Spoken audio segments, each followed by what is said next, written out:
e benvenuti a questo quinto appuntamento per l'edizione invernale del Grand Central Literary Festival. Questa sera siamo in compagnia di due signore del panorama letterario locale e direi anche nazionale.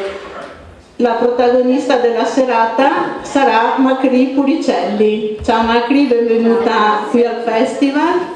Presenteremo il suo ultimo romanzo, Betta, la mia casa è un albergo, che racconta le avventure di questa bambina di 10 anni che andrà ad abitare all'Hotel de Ben del Lido di Venezia. Quindi un'avventura anche molto vicina territorialmente a noi e posti che tutti conosciamo.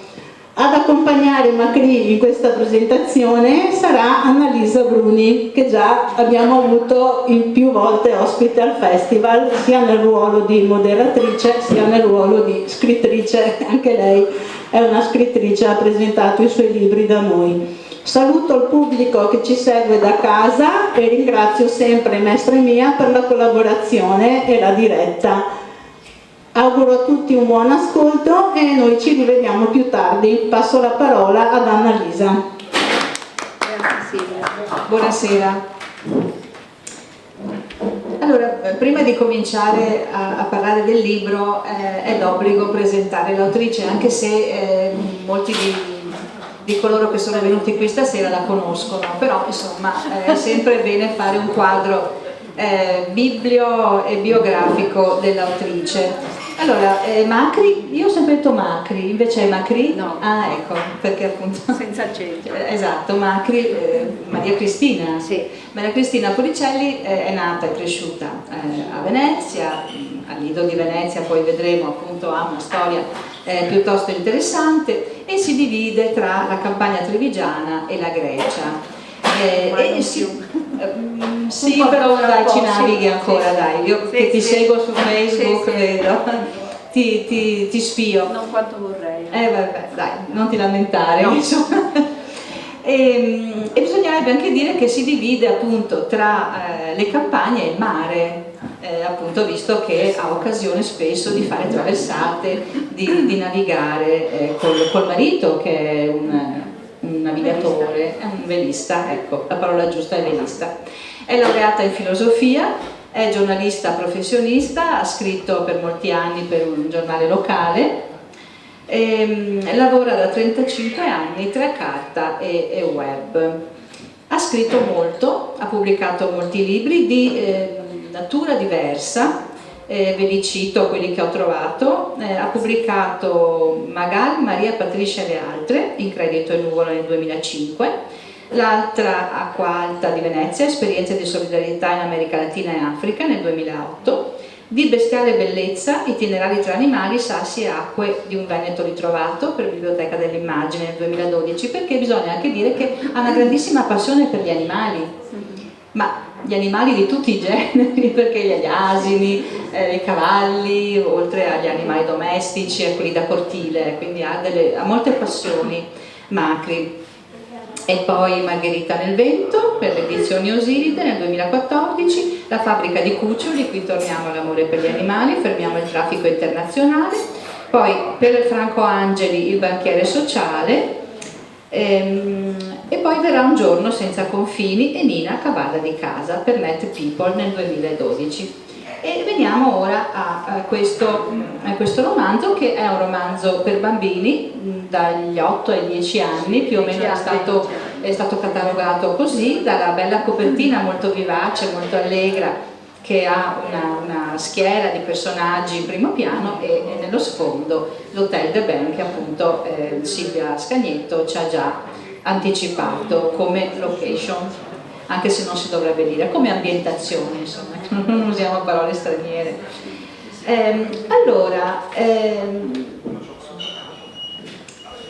Questo luogo che noi abbiamo conosciuto, se non per esperienza diretta, perché magari siamo stati invitati a qualche matrimonio o l'abbiamo frequentato da ospiti o l'abbiamo visto passeggiando per il Lido, che abbiamo conosciuto attraverso la letteratura, Thomas Mann, o attraverso il cinema, i film di Visconti. È un luogo però molto familiare per la nostra autrice, che è, bisogna dirlo, è una donna fortunata. È una donna molto molto fortunata e lo vedremo anche quando presenteremo, spero, il suo libro sui Grand Hotel, perché è quello che è uscito dopo a questo. Allora, quindi ha scritto questo romanzo ambientato in questo luogo da sogno, perché veramente è non solo un bel albergo, ma è un grandissimo albergo. Era, bisogna dire purtroppo ormai era, elegante, raffinato, ricco di arredi, di velluti, di specchi, di lampadari, di cose meravigliose, che purtroppo sono andate vendute, non c'è più nulla. Questa è una cosa che stringe il cuore, cioè passare davanti all'Hotel de Ben e vederlo in disarmo, vederlo abbandonato, non sapere che cosa se ne farà, se mai si farà qualche cosa, è veramente tristissimo. Ma in questo romanzo siamo nei favolosi anni 60, nel momento di maggior splendore di questo albergo, e a questa bambina, che è figlia di un direttore d'albergo, di grandi alberghi, nel libro si dice che è la prima volta che va a abitare in un albergo, mentre invece nella vita io ho letto che Macri ha vissuto anche in un grande albergo in Grecia, no? Da quello che ho letto. Quella è una finzione del libro. Ah, non è vero? Santa Margherita Ligure. Ah, ok. Vabbè, comunque in un grande albergo a prescindere, sì, quindi non è. Mentre invece per Betta è una scoperta, una novità, arriva in questo luogo magico dove vivrà all'interno di un appartamento proprio dentro l'albergo, dove potrà attingere a piene mani, che questa è una cosa che mi fa un'invidia da morire, al ristorante dell'albergo, perché c'è un telefono che direttamente comunica con la cucina e insomma lei, con anche i suoi amichetti che poi impareremo a conoscere, può chiamare e dire vorrei questo, vorrei quello, mi fate questo, mi fate quello. Questa è una cosa che veramente è un sogno. Gelati, toast, patatine fritte. Sì, cioè cose, sì, beh, certo, poi adesso magari ordineresti qualcos'altro, sì, però comunque questo fatto di poter avere quello che vuoi non è male. Però c'è un divieto, nel senso che lei e la sorella non possono andare a giocare nella hall dell'albergo quando è aperto al pubblico e ci sono gli ospiti, ma nonostante questo riescono a fare qualche scorribanda, a eludere questo divieto e a girare per l'albergo. Naturalmente è una bambina che non conosce nessuno, quindi comincia con la scuola a farsi delle amicizie. E quindi conosceremo nel romanzo i nuovi amici, Vincenzo, Antonello e Lalla, e poi anche tanti animali, no? E quindi anche qui entra la passione di Macri per gli animali, perché c'è un cane, Socrate, una criceta, Diana, 2 gatte, Mirtilla e Prugnetta, e poi una gatta aristocraticissima, Lady Birgit, che è la pupilla di un lord scozzese. Io qua mi fermo perché nel romanzo c'è anche un mistero, c'è un'indagine, c'è una ricerca di conoscere appunto la verità su una certa cosa di cui non credo che parleremo, perché lasciamo così la curiosità ai lettori. Però io vorrei partire per la prima domanda all'autrice da una piccola cosa che c'è nella dedica a Leda. Allora, perché comincio da qui? Perché io le voglio chiedere, è diventata nonna da un anno, da poco più di un anno, di una bambina, Leda, figlia della sua figlia, che vive lontanissima, vive a Los Angeles, negli Stati Uniti. E mi sono chiesta, forse dopo aver scritto saggistica, aver scritto anche dei libri di viaggio, sugli animali, può darsi che il desiderio di scrivere un romanzo per bambini, anche se questo è dagli 8 ai 10 anni e ci vuole un po' di tempo prima che Leda possa leggerlo, ma magari glielo leggerà la mamma, la nonna, ti è venuto per questo il desiderio di cominciare a scrivere un romanzo per bambini? Intanto grazie agli organizzatori, al Grand Central che ci ospita e a tutti gli amici che vedo qua.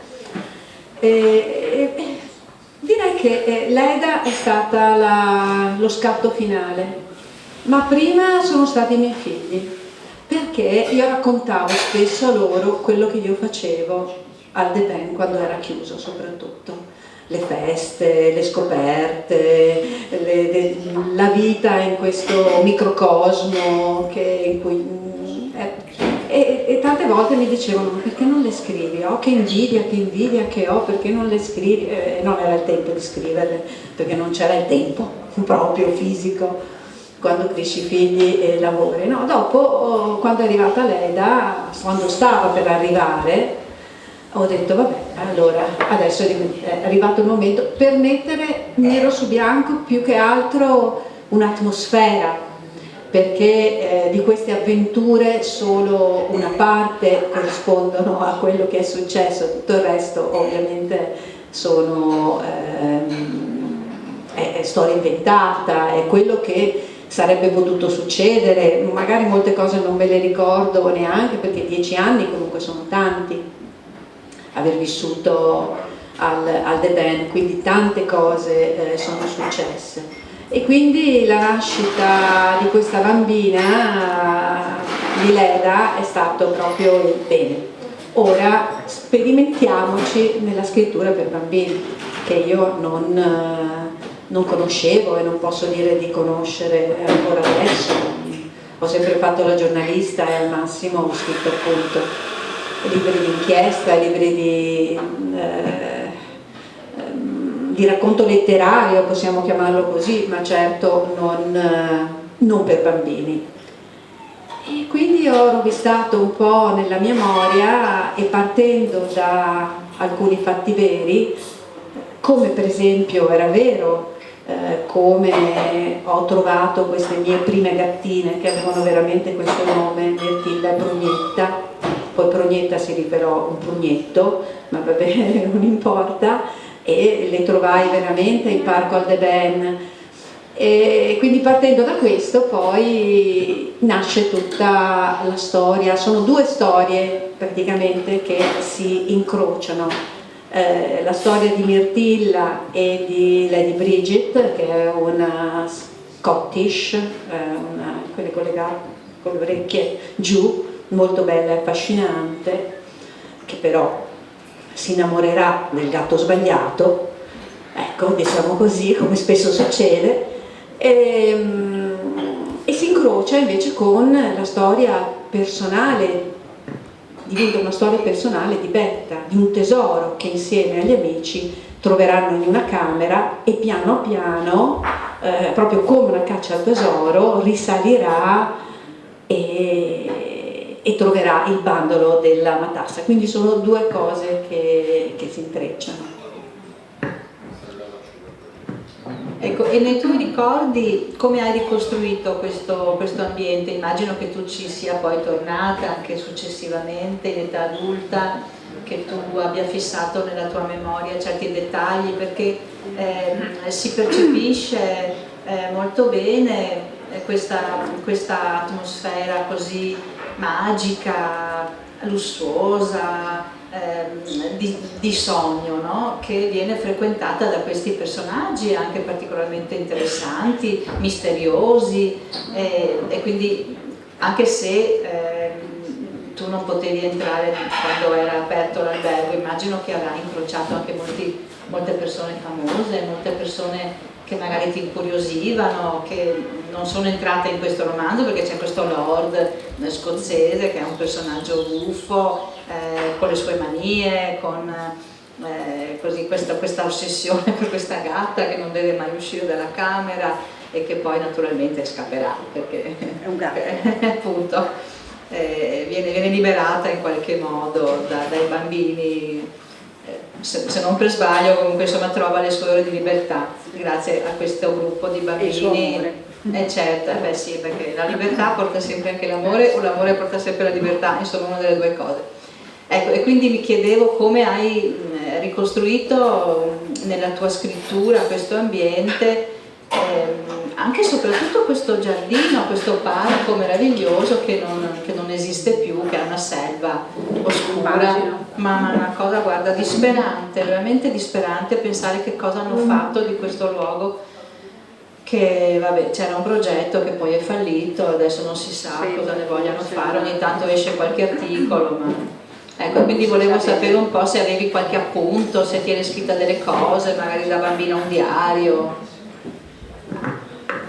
No, non scrivevo diari. Ah no? No, forse ero una delle poche bambine che non scrivevo diario, però ho vissuto al The Bend dai 6 anni per una decina d'anni, quindi gli anni formativi, ed è stata la mia prima casa. Prima avevo vissuto appunto all'hotel, oddio, perché adesso non mi viene in mente, vabbè, Miramare di Santa Margherita Ligure, e poi a Firenze per un breve passaggio in un appartamento, e dopodiché al The Bend. E quindi per me è stata la prima casa, quella dove porti gli amici, quella dove fai casa. E solo che la casa non era solo l'appartamento, quelle 4 stanze in cui vivevamo, in cui c'era tutto, la cucina, il salotto, esattamente come un appartamento normale, ma casa erano tutte le persone che abitavano al The Bend, soprattutto d'inverno, perché adesso nei grandi alberghi non si usa più perché sarebbe troppo costoso, ma una volta grandi alberghi come il The Bend, soprattutto come il The Bend perché aveva tanto spazio, e soprattutto alberghi stagionali che avevano una stagione brevissima, aprivano a metà maggio e chiudevano a metà settembre, veramente dopodiché tutti i mesi invernali erano deputati a filare i materassi, a pulire i lampadari di Murano che erano enormi, a sistemare tutta la boiserie delle camere, della hall, e c'era quindi, vivevano in hotel, cioè lavoravano falegnami, pittori, materassai, di tutto. Quindi era un ambiente estremamente vivo.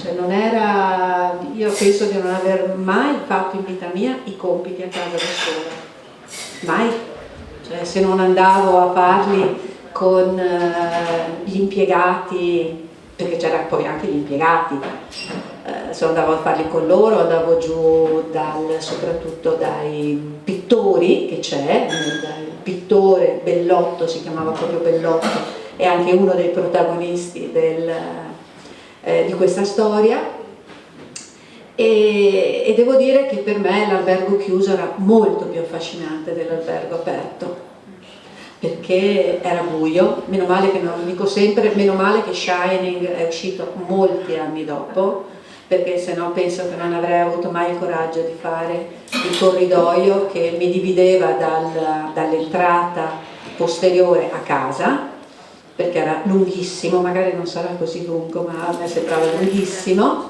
ecco, e scricchiolante, perché questi meravigliosi parquet che c'erano a spina di pesce, a listerelle singole, pensa che solo averlo, quando l'hanno fatto a inizio Novecento, scricchiolava in modo disumano, direi, faceva una paura terribile. Quindi era bello quello, era bello il vivere l'albergo d'inverno. Poi d'estate era una magia, perché C'era la spiaggia del The Bend? c'era la spiaggia, c'erano le cucine in funzione, come dicevi tu. Io ero una molto golosa e soprattutto sempre affamata, quindi andavo a mangiare alle 6 col personale e poi salivo e cercavo di cenare anche a casa, tanto per darmi un ruolo, e poi alla sera i miei scendevano, perché una volta il direttore e la moglie del direttore erano i padroni di casa, quindi alla sera entrambi scendevano al bar a parlare con i clienti, a stare con i clienti, con le famiglie. E mi è capitato di uscire da casa, non so perché, con paura, in pigiama, e bussare a una porta. Quello me lo ricordo, poi non mi ricordo come è andata a finire, ma era un po' più restrittivo, ecco, diciamo un po' più restrittivo. Poi di gente ne è passata talmente tanta che È chiaro che uno ha nell'immaginario Morte a Venezia.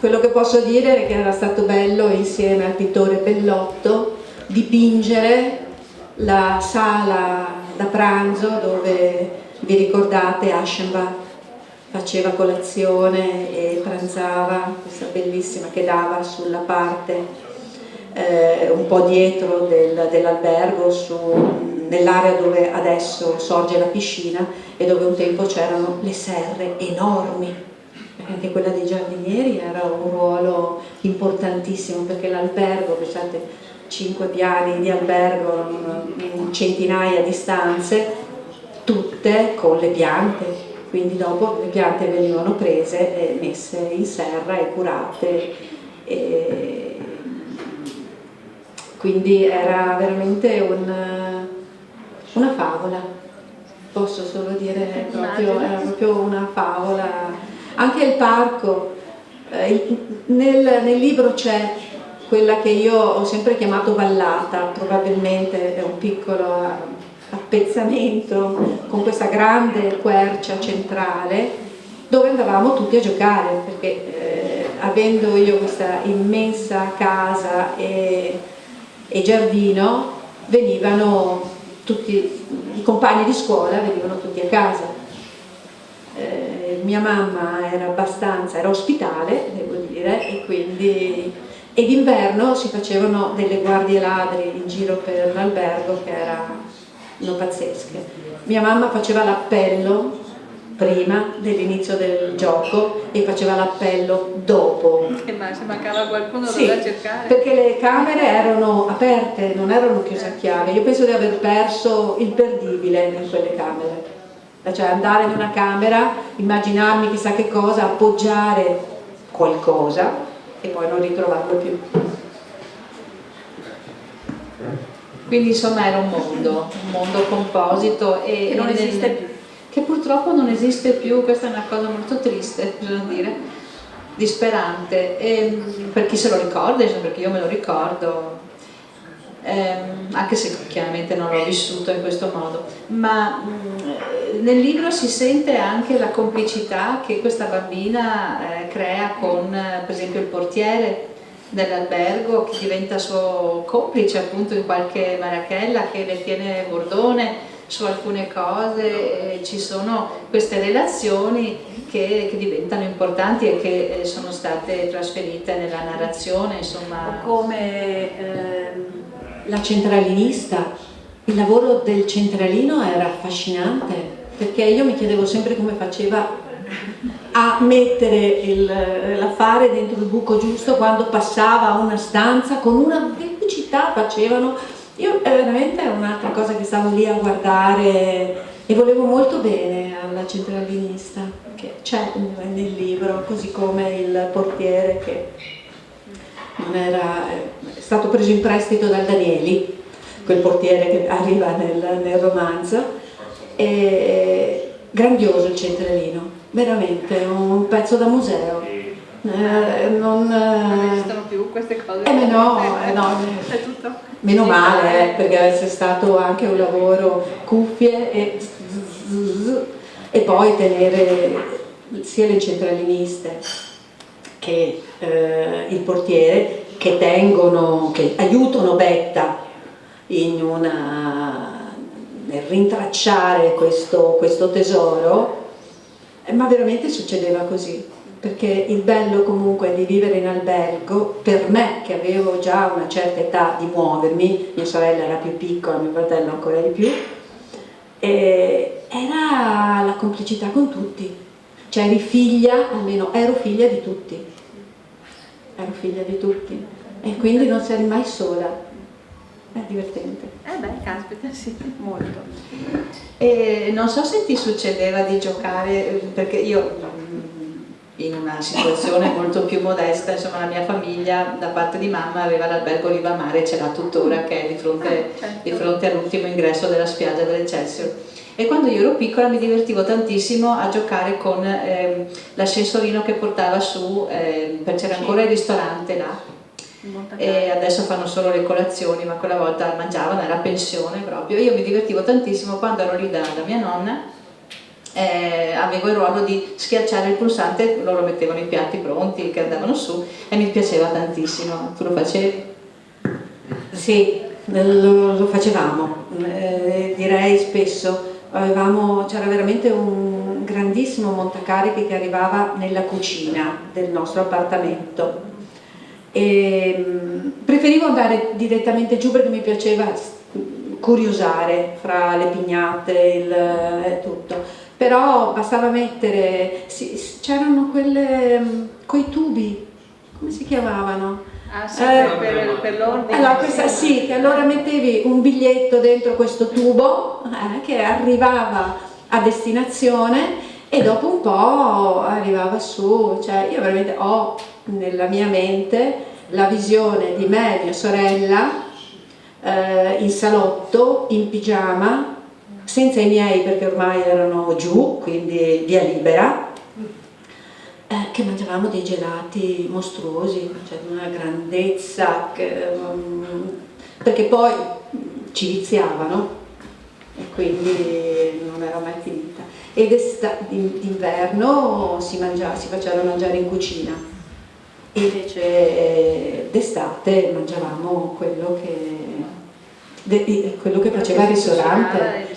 Ecco, probabilmente avevamo anche un menù, ma non lo decidevamo noi, cioè mia madre probabilmente si decideva e quello che arrivava. Ecco, magari sì, avrei avuto nostalgia di una bella pasta normale, non so se quelle sai le bambine, un pasta in bianco, qualche cosa così, non le cremette, era comunque la cucina dell'albergo, quello che davano i clienti arrivava anche su.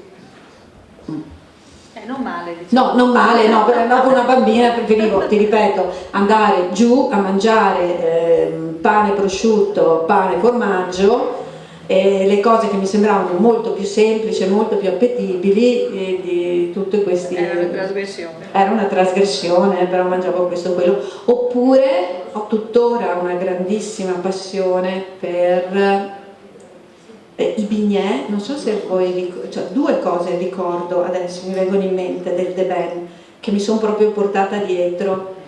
I riccioli di burro, perché il burro veniva servito con i riccioli appoggiati sul ghiaccio, perché non si sciogliessero, ed erano bellissimi solo da vedere, e le paste a forma di cigno, con la pasta da bignè e la crema pasticcera, chantilly, esatto, la crema chantilly, e quindi erano queste cose. E poi c'era questi grandi alberghi, quando servivano da mangiare oppure i buffet, c'erano delle creazioni, delle sculture di burro, di ortaggi, frutta, ma erano delle cose meravigliose, delle opere d'arte che finivano nello spazio di una serata, cioè dopo non c'erano più, e io ricordo che era una magia vedere la creazione, come venivano fatte. Ore passavo veramente. Non sono diventata una cuoca, sono casalinga, però era molto, molto bello, molto bello. Sì. Per quello è nata Betta, si chiamava Etta all'inizio, Betta. Beh, poi abbiamo una di esatto, sì. E poi mi hanno detto, ma no, Etta bisogna metterci un allora facciamo, va bene, Betta. Io non ho nessuna Betta se non un'amica in casa, però mi sembrava giusto. E qua nella copertina, che è stata fatta da un grande grafico di Repubblica, del Corriere, Alberto, aspetta perché io dico i cognomi poi mi dimentico, ve lo dico subito.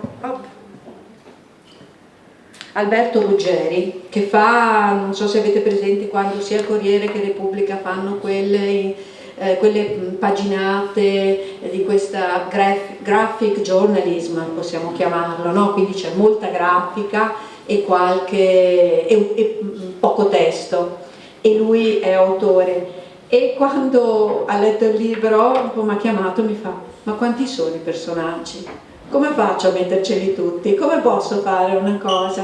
E alla fine devo dire che ha messo quasi tutti. C'è Vincenzo, c'è Annetta, c'è il pittore, ci sono la mamma e il papà, c'è la centralinista, c'è il Lord, c'è Socrate, c'è un po' tutto quello che sono questi bambini che vivranno queste due avventure incrociate, e alla fine ci sono tutti. Vuoi leggerci qualcosa così ci fai sentire la tua prosa, la tua scrittura? Avevo proprio preso e adesso ovviamente.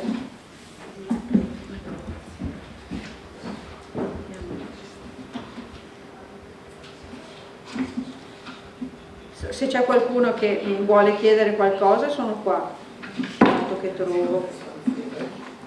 Io volevo chiedere quante stanze c'erano. Quante stanze c'erano al Deben all'epoca? Per curiosità. All'epoca quante ce ne saranno state? Sai, le stanze venivano per convenzione. Il primo piano 100, 101, il secondo si cominciava da 200, anche se non erano 100 le stanze del primo piano, però se non erano 100 erano 80. Sì, almeno, forse anche di più, senza contare tutte le stanze delle cameriere che stavano al sesto piano. Sotto i tetti c'erano le stanze di tutto il personale, perché il personale veniva al 90% da fuori, nessuno aveva casa, cioè tornava dopo a dormire a casa, venivano quasi molti dal Friuli, e quindi vivevano là le cameriere e anche i facchini.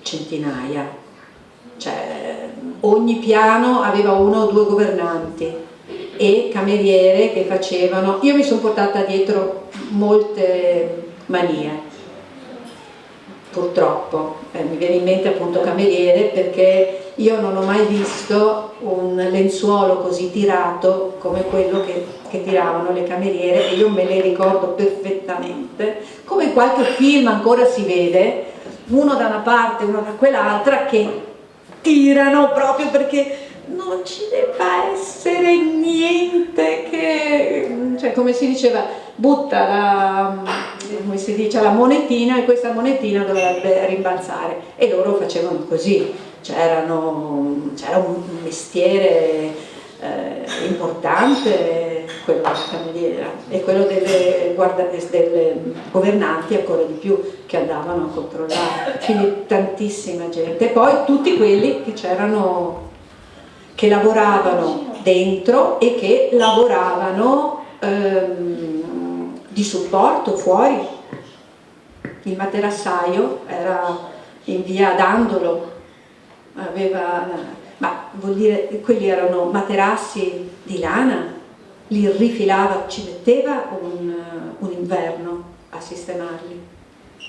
E per inciso, forse non mi ricordo se c'è in Betta, e tutti i materassi venivano portati via dalle stanze, tutte stanze, venivano messi uno sopra l'altro nella hall dell'albergo, quella centrale.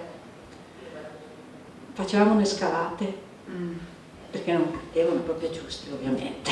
C'era la possibilità di mettere un piede e di salire, cioè, potevamo ucciderci in modo... vabbè, vado avanti.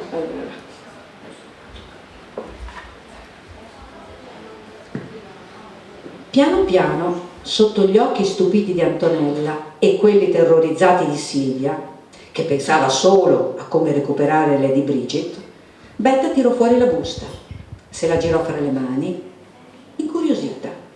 Sul dorso c'era lo stemma del Deben, una quadriga con 4 cavalli, e non c'era scritto nulla. Sempre più curiosa, Betta la aprì. Dentro c'era un foglio piegato in due.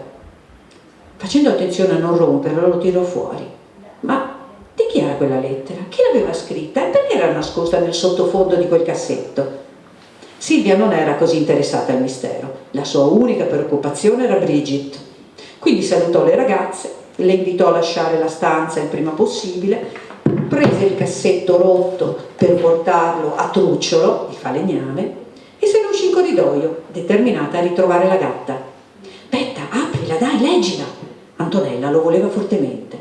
Va bene, sembra una pagina di diario strappata a un quaderno. Guarda, qui in cima c'è il disegno di un cuore e qui in fondo una data, 5 luglio 1910. Se mi ricordo bene, quello che mi ha detto papà, questa lettera è stata scritta esattamente 10 anni dopo l'inaugurazione del The Ben. Che ci importa? Aprila, così possiamo leggerla. La carta era finissima, pronta a rompersi da un momento all'altro. Ed era difficile da leggere. Troppe parole scritte con una calligrafia antica, tonda e piena di riccioli. Sembra quella di mia nonna, pensò Betta.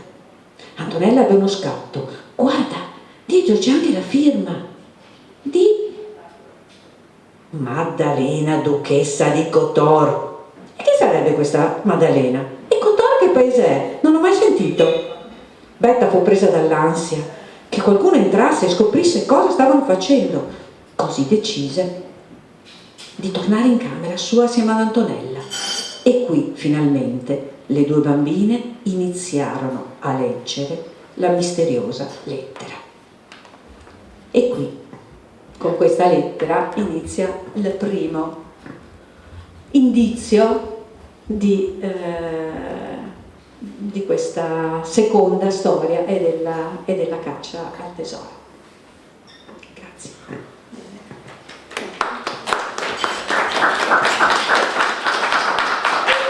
Grazie mille.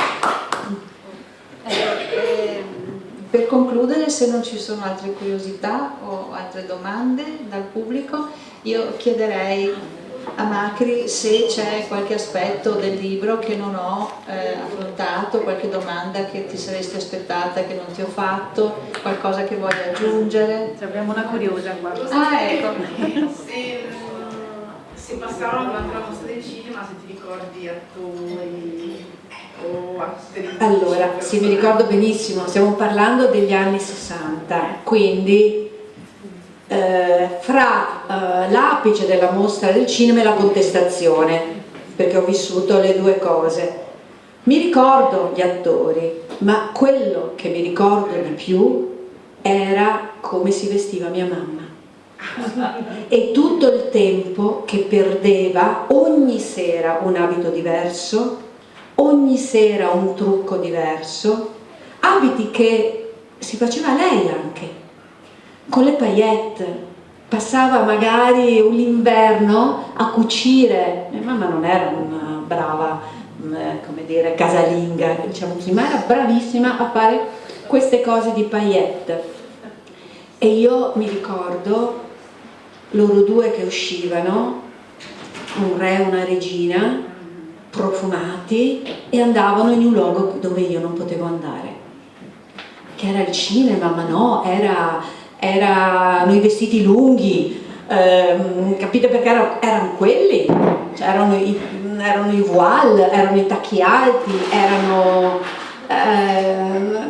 delle cose che dopo erano diventate difficili. Poi dal 68 in poi non c'erano state più di una contestazione, ma diciamo che per godermi la mostra del cinema ho dovuto diventare ragazza e andare in arena come tanti noi del Lido e lavorare alla mostra del cinema, entrando al The Ben in altro modo, perché ormai non ci vivevo più. Diciamo che da quando mio padre è andato in pensione, quindi mi pare 83, 84, quelle date là, forse qualche anno dopo, è stata la fine dell'epoca. L'albergo è diventato un'azienda, non era più una casa, ma un'azienda. E capisco anche perché io ho visto gli sprechi che vennero fatti. Prima raccontavi che non c'è più il mobilio al Deben, è stato molto rubato, molto svenduto, non c'era un inventario, chiunque avrebbe potuto portare via qualsiasi cosa. Mio padre non ha portato via, gli sono rimasti delle cose che io ho rubato io a casa sua, me le sono portate a casa, un coltello con scritto Ciga, proprio un coltello sul manico Ciga, un ball finger che erano un oggetto dove no, non era una lega d'argento, tipo quella della stovigliaria delle navi, magari un po' più raffinata, quella dove ci si lavava le mani dopo aver mangiato, mi immagino, un'aragosta o una cosa di questo genere, e una vecchia poltrona sfondata. Però vi dico che la prima domenica di dicembre scorsa al mercatino dell'antiquariato di Badoere ho trovato delle posate che appartenevano agli alberghi della Ciga.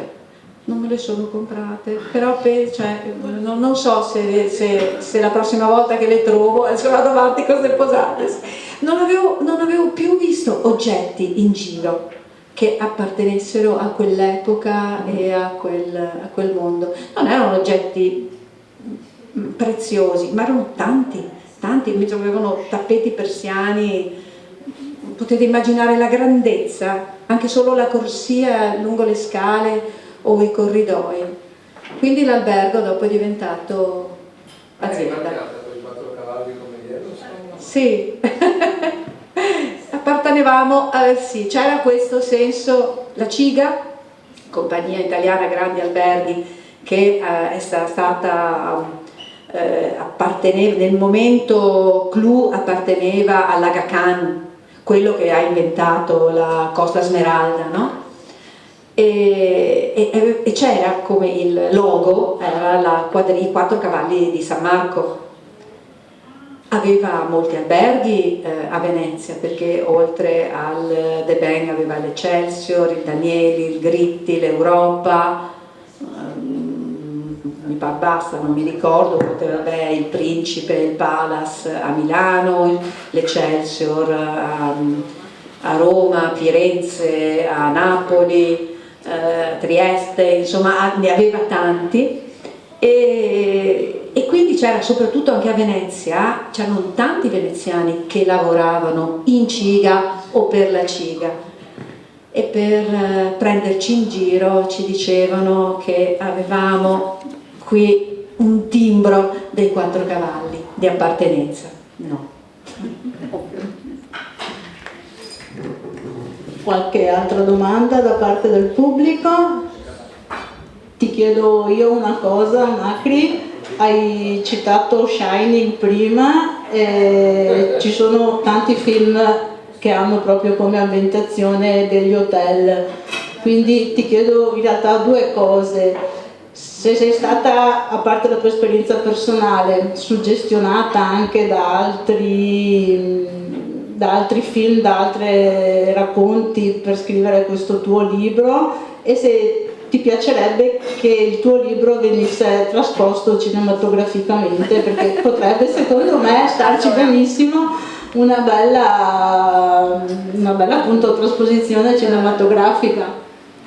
Allora, esiste un libro uscito, un libro per bambini, però molto grafico, per bambini più piccoli, uscito negli anni 60, che si chiama Elsa at the Plaza. È la storia di una bambina che vive al Plaza di New York, ed è divertentissima perché anche perché i disegni la raccontano, ed è diventata dopo un cartone animato seguito da tutti i bambini americani fine degli anni 60-70. Non dico che mi ha ispirato, perché il disegno rende molto quello che potevi fare, cioè scendere per esempio sul, come si chiama, sul corrimano delle scale o fare delle cose veramente terribili. Però ci ho pensato, perché comunque è bellissimo quel libro e dopo anche i cartoni animati e le cose che hanno fatto, era molto bello. Ovviamente mi piacerebbe anche poter scrivere ancora avventure di Betta, questo sì, questo mi piacerebbe. Grazie Silvia. Potrebbero avere un seguito, effettivamente diventare una specie di saga. Sì. Sì. Beh, ti aspettiamo, noi siamo qui, ti aspettiamo. Prima dicevi qualcosa sul fatto di aver scritto per la prima volta un libro che avesse come target un'età giovanile, ma direi che ti è riuscita bene come prima volta. Ci sta, è leggibile assolutamente sia dai ragazzini, come dicevamo appunto dagli 8 ai 12 anni, un po' quello il target pensato apposta, ma è piacevole anche per noi adulti, si ritorna un attimo bambini, ma è proprio bello, un momento di evasione. Se da parte del pubblico non ci sono altre curiosità, altre domande, ci avviamo verso i saluti finali, insomma. Ci sono delle copie del libro disponibili grazie alla collaborazione con la libreria San Michele di Mestre per chi volesse acquistarle e approfittare del fatto di avere qui l'autrice per farsele ovviamente dedicare e autografare. Ringrazio quindi Macri, grazie per questa tua presentazione, per la tua presenza che dà un valore aggiunto al Festival Letterario del Grand Central. E grazie a Annalisa Bruni, come sempre competente, professionale e praticamente perfetta. Assolutamente sì. Abbiamo sfidato anche le intemperie questa sera, ma siamo in tanti in questa sala, per cui grazie a tutti di essere venuti. Mercoledì prossimo ci sarà l'ultimo appuntamento per questo blocco prenatalizio del festival. Avremo Alberto Bottaro che ci presenterà il suo libro Scegli di volerti bene.